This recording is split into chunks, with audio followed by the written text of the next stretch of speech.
2013 সালে মুক্তি পাওয়া আশিকি 2 শুধু একটি সিনেমা ছিল না, এটি কোটি কোটি মানুষের হৃদয়ে জায়গা করে নেওয়া একটি আবেগের নাম। কখনো ভেবে দেখেছো 2013 একটা মুভির গান থেকে একটা মানুষের পুরো জীবন বদলে দেয়? সিনেমাটি অভিনয় করেছিলেন আদিত্য রয় কাপুর এবং শ্রদ্ধা কাপুর, কিন্তু এই সিনেমার সবচেয়ে বড় শক্তি ছিল এর গান, বিশেষ করে অরিজিৎ সিং এর গাওয়া তুম হি হো গানটি রাতারাতি তাকে ভারতের অন্যতম জনপ্রিয় গায়কে পরিণত করে। কিন্তু এই জনপ্রিয়তা পাওয়ার আগে অরিজিৎ সিং জীবনে প্রচুর স্ট্রাগল করে গেছে। অরিজিৎ সিং 2005 সালে জনপ্রিয় রিয়েলিটি শো হ্যাম গুরুকুলে অংশ নিয়েছিল।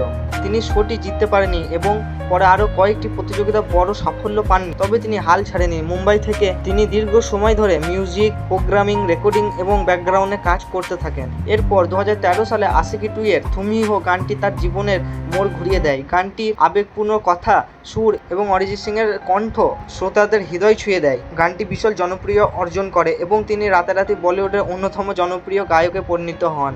আজ অরিজিৎ সিং শুধু নাম নাই, বলিউডের সব থেকে বড় ফেমাস গায়কদের মধ্যে একজন। 2013 সালে মুক্তি পাওয়া আশিকি 2 শুধু একটি প্রেমের গল্প ছিল না, এটি ছিল এমন একটি সিনেমা যেটা রাতারাতি সুপারস্টার বানিয়ে দিয়েছিল আদিত্য রয় কাপুর এবং শ্রদ্ধা কাপুরকে। রাহুল জায়কারে চরিত্র আদিত্য রয় কাপুর এবং অভিনেত্রী দর্শকের হৃদয় ছুঁয়ে দেয় শ্রদ্ধা কাপুর। অভিনয়ে দর্শকের হৃদয় ছুঁয়ে যায়। অন্যদিকে আরোহী চরিত্র শ্রদ্ধা কাপুরের সরলতা এবং অভিনয় লক্ষ মানুষের মন জয় করে। সিনেমার সব থেকে ফেমাস হয় সিনেমার গানগুলো, বিশেষ করে অরিজিৎ সিং এর গাওয়া এই গান তুম হি হো, চাহু মে আনা, হাম মর যায়েঙ্গে। এইসব গানগুলির জন্য অরিজিৎ সিংকেও রাতারাতি ইন্টারনেট ভাইরাল করে দেয়। এখন অরিজিৎ সিং ইন্ডিয়ার one of the most singer নামে পরিচিত। তার এই সরলতা সফলতার জন্য আজও তিনি প্রচুর মানুষের হৃদয় জয় করে রয়েছেন। অরিজিৎ সিং এখনো মুর্শিদাবাদের জিয়াগঞ্জে তিনি নর্মাল লুকে রাস্তাঘাটে চলাফেরা করেন। এইসব কারণগুলোর জন্য অরিজিৎ সিংকে এখনো লক্ষ লক্ষ কোটি কোটি মানুষ ভালোবাসেন।